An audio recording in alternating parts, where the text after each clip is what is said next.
welcome to About 6 Acres. I'm Juana. And I'm Nick. And it is Vlogmas Day 19. And it's Friday. Yes, it's so exciting. So I can't believe that we're so close to Christmas. Yeah.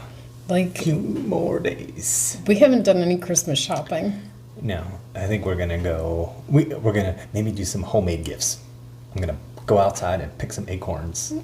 And that's your gift. Surprise. Do we even have acorns outside? Somewhere. We can find some. Let us know if you're making homemade gifts. I'm dying to know. But we're in the kitchen because we are going to be making some cookies. And normally we take a day or like an evening to bake a bunch of different cookies. But I don't know that we're going to get to go that crazy today. But maybe tomorrow we'll bake a couple more. Do you guys bake cookies like for Christmas? Let us know. But I'm excited because the first one that we're going to make is going to be... It's like a jam. It's one of those jam-filled cookies. It's not a It's not a Linzer cookie. It's not a thumbprint cookie. This recipe is going to be... It's called, I guess, a Bulgarian Christmas jam-filled cookie. Which is just a jam-filled cookie. I think that we're going to use some Roselle jam. Let me show you. Yeah. And this recipe is cool because it doesn't have like a resting period where you got to cool the dough. So hopefully it works out well. If not, we're going to just be eating pieces of cookie dough. Or maybe I'll just eat the jam by itself. But I am excited to try it because the reason that I wanted to have so much Roselle jam on hand was specifically for Christmas cookies. So that is exciting, and let's get started. I have all my ingredients already laid out. We have our flour, sugar, baking powder, salt, vanilla, eggs, melted butter. The recipe calls for either melted butter or lard, whichever you prefer. We had butter. And then when the cookies are done, your jam, so any type of flavor jam that you want, and some powdered sugar. So I'm gonna just take my 3 eggs and my 3/4 cups of sugar and beat them in a bowl. Save my eggshells for my chickens.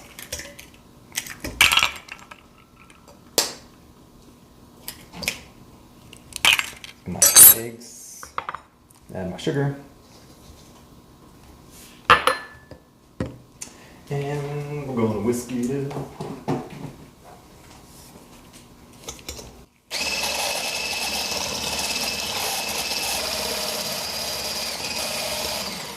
I'm gonna add the cooled butter.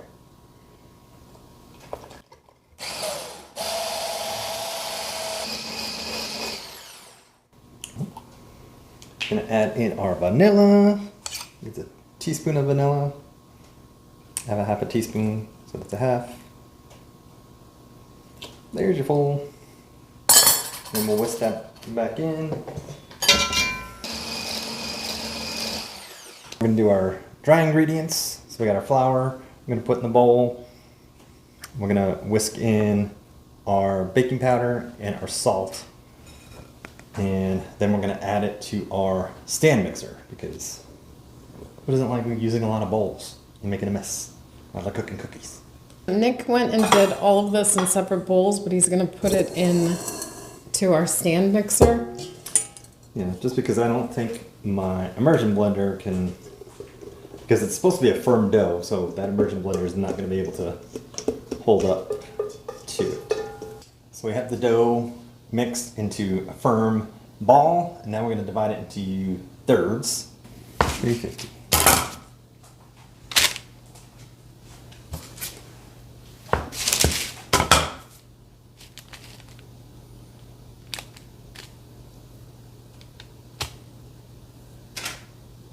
All right, there you go.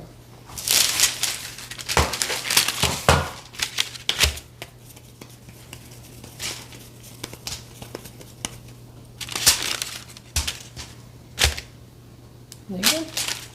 Next thing we're going to do is roll it out. It says 1/8 of an inch thick. So this is going to be fun.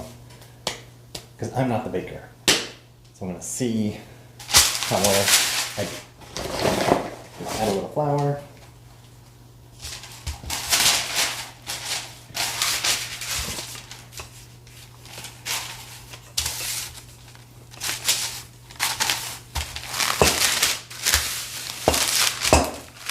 The directions say roll it out on a baking sheet, but it has sides. I don't know how I can do that.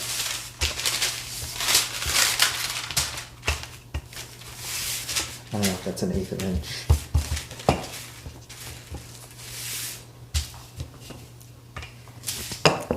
Well, I'm going to assume it is. Well, let me ask you a question. How many are you supposed to be able to make? I don't know. You have to make tops and bottoms. This is why I love baking with Nick. Okay, 3 to 4 dozen cookies. 3 to 4 dozen. So 3 to 4 dozen means this should make at least a dozen, right? Because we only have 3 pieces. I don't know if that's going to make a dozen. Well, then I think you need to roll it thinner. But I don't want crackers. Well, no one wants crackers. But remember, they are also a double thing.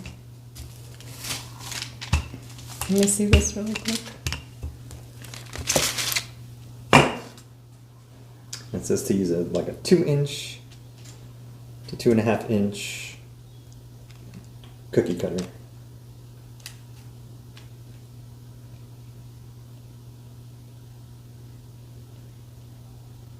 Yeah, that's about right.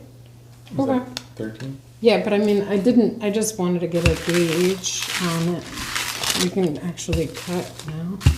Because you're going to use the scraps and stuff to make more cookies. Ooh, sounds So- fun. All right, so I would start like in a row, not like how I did it.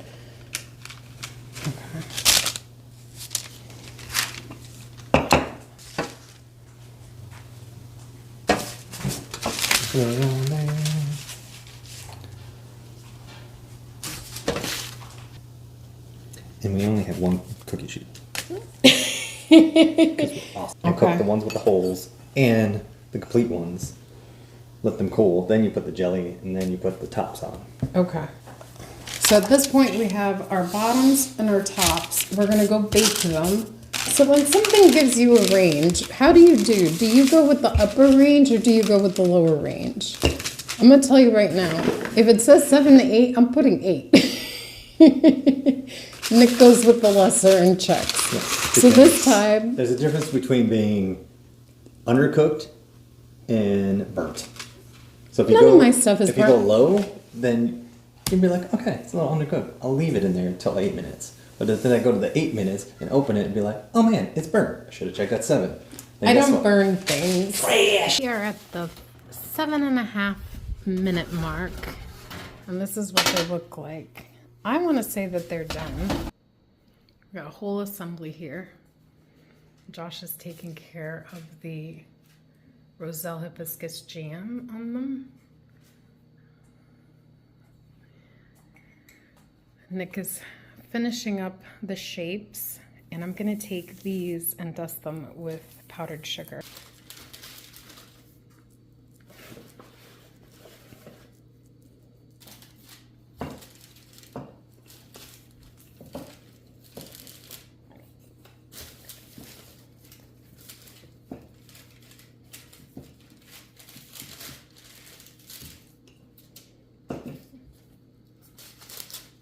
The cookies are in progress. We have another batch that is in the oven, and those are in process of cooling off so that we can finish decorating, but let's try them out. Let's do a taste test. I purposely made one with not a lot of filling because I don't want it oozing off of me, but they said they want everything oozing, so let's see how this works.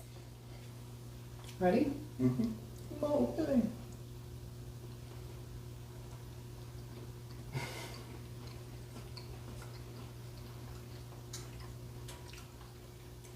It's really good. It is. It's good.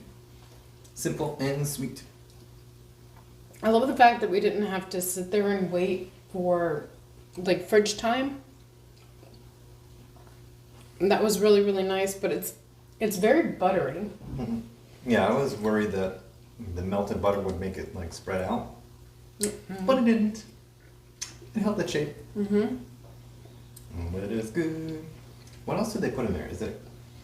I guess you can put like cardamom or something in there. Rosemary, maybe. Yeah, like you could definitely change that. I think the adding the salt was a really good call. I thought when I bit into it, it was gonna crumble more than it does. Like it stays intact pretty well. And the recipe says you can freeze it. You can freeze the cookies separately and then add the jam later, and add the powdered sugar later, because the powdered sugar might get absorbed into the cookie. So, I don't know, pretty good. Pretty good. And not super sweet. I do like that. The other thing is, it almost tastes like there's cream cheese in it, but there's no cream cheese. No cream. Or farmer cheese or anything like that. It almost tastes like there should be, but Good this is tea. amazing. Good tea cookie. Yes, maybe that's what we need. Maybe that's what will make me feel better. Thank you so much for watching Vlogmas Day 19. Tomorrow is day 20. Then the countdown begins. Exactly. And as always, don't forget, you're awesome and you are loved. Until tomorrow. I'll eat a cookie for you. I'll eat 10.